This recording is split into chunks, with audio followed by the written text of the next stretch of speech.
Welcome to Cinema Bites, your go-to for movie recaps in a flash. Big twists, epic moments, The car now! all in just minutes.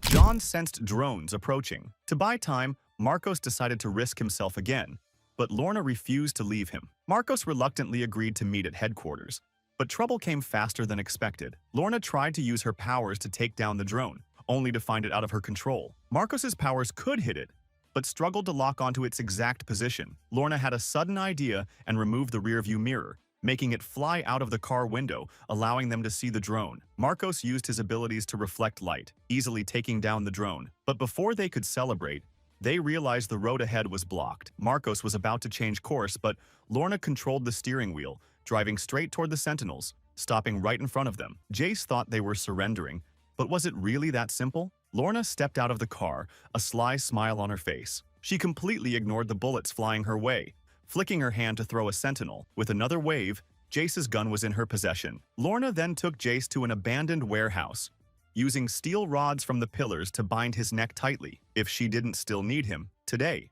would be his last day. Driven by vengeance, Lorna recalled how Jace had used her unborn child to coerce her. Though the agent wasn't pregnant, Lorna had plenty of tricks up her sleeve. She called her ally Dreamer to perform a memory search on him, a process not many could endure. To find useful clues, Dreamer had to rearrange all of Jace's memories. Everyone has painful memories, and Jace's expression showed how much he was suffering. Lorna thought things were going well until Jace's team arrived faster than expected. Hundreds of officers surrounded them, leaving no escape. To buy Dreamer time, Lorna used her powers again. With a gesture, dozens of steel rods floated in the air, and she directed them like a conductor. The rods flew out the windows, crashing down onto the police cars. The Sentinels, never having seen such a display, ducked for cover. Lorna was clearly showing them a lesson. The Sentinel leader, though, cautious of a full assault, he devised a countermeasure, ordering his team to wear gas masks and fire tear gas inside. Thick smoke filled the room, forcing them to retreat. Their efforts weren't in vain. Dreamer managed to extract an image of a building from Jason's memories.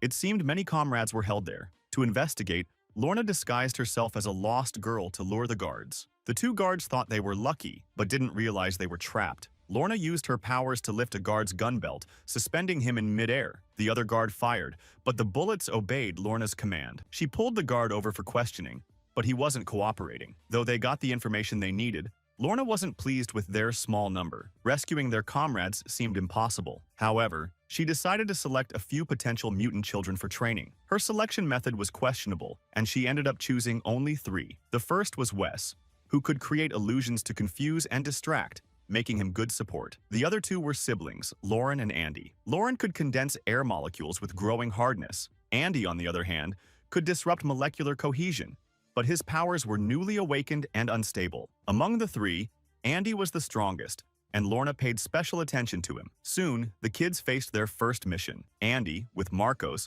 was to steal information. Lauren and Wes, led by Lorna, were to handle support and retreat. Before they could launch the attack, they were stopped by traffic police. Being discovered now would mean failure. Experienced, Marcos had an idea. He used his powers to absorb light from under the car. The cabin plunged into darkness, even interfering with the police's flashlight. As the officer was about to inspect, he received an urgent call, letting them pass and reach the mission site unscathed.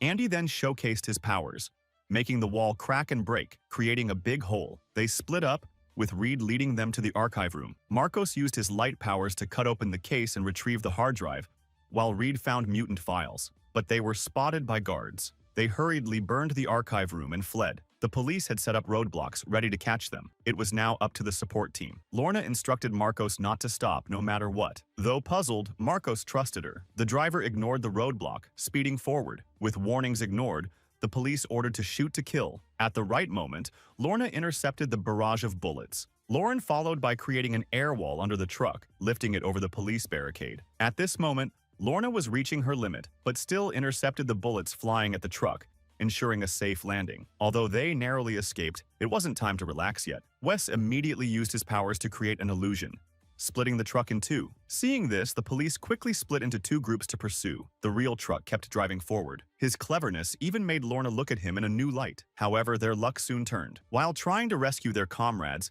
they discovered a traitor in their midst. Realizing she was exposed, she launched an attack, kicking John several meters away. This person was incredibly fast, taking down half the rescue team in the blink of an eye. Even John, who was agile, couldn't withstand her. Marcos's lasers were fast, but his lifting speed was a fatal flaw. He used 2 laser beams to trap her. With Clarissa's teleportation, John was sent above her, delivering a knockout punch. Their coordinated effort finally subdued her, sounding a warning to everyone. A single traitor was already hard to deal with. If they didn't uncover the reason, they were doomed. But the problem was her speed. Dreamer's mist couldn't catch her. Even if it did, it would quickly be metabolized. Lorna's straightforward approach was to control flying knives and corner her, but she couldn't understand Lorna's words. Luckily, Marcos noticed something. He recognized the traitor as an addict and suggested using withdrawal symptoms to break her. Andy used his powers to push her into a corner, and Lauren sealed her movements with an air wall. The doctor seized the opportunity to inject a tranquilizer. Welding the unconscious woman to an iron bed, Lorna tightened the iron bars with her powers. As her comrades found her records,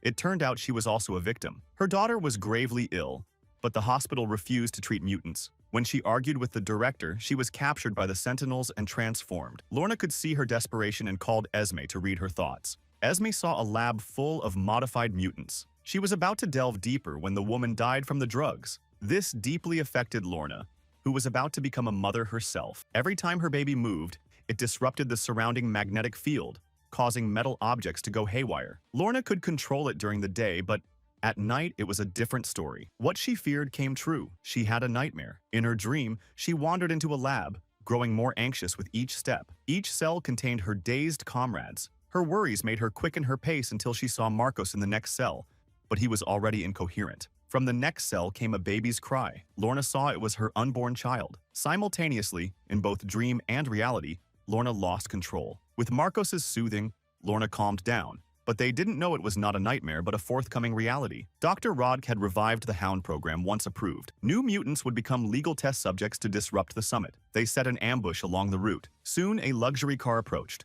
A comrade suddenly jumped out to block its path. Lorna used flying knives to puncture the tires. Franklin quickly locked the car doors, but JN yanked the door off and forcibly took her to the safe house. Facing death, Franklin still mouthed off mid-sentence. Franklin felt intense suffocation. Esme, clearly enraged, was about to kill him but was stopped by a comrade. They reminded her of the bigger picture. Esme, knowing the gravity of the situation, restrained herself. After letting Franklin catch his breath, they began to interrogate him. They disguised themselves as Franklin's team and infiltrated the summit. Clarice opened a portal, and Marcos and 2 others went ahead. Lorna was responsible for disrupting radio frequencies, rendering all communication devices useless. Seeing Lorna's success, Marcos initiated the plan. John sensed Roderick's destination was the 3rd floor. They quickly ambushed the elevator. When Roderick exited, Marcos used his powers to blind everyone. Unexpectedly, there was also a mutant among them who interrupted Marcos's spell. Luckily, John's agility allowed him to swiftly neutralize the bodyguards,